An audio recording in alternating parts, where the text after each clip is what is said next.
iPhone 11. Matrix external cable replacement operation. This is an iPhone 11 that can't use Face ID. Turn off the phone and remove the front camera.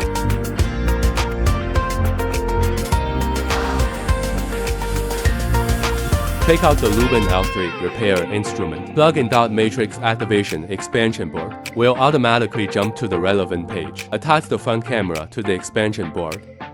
Detection display fused LR.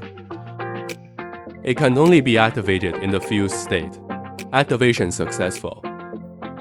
Take out. Matrix external cable. Detection display normal. Click to view the installation tutorial. Snap the camera with the cable installed. On the expansion board, plug in the mobile phone data cable too. Connect the mobile phone. Detection display by. Detection display right search success. Detection display exists data.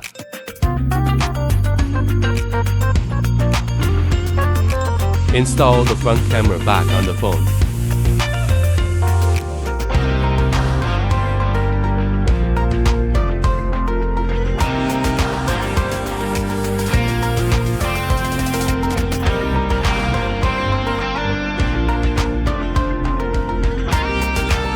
Face ID has been repaired successfully. 回去拿手机箱子，挺好的。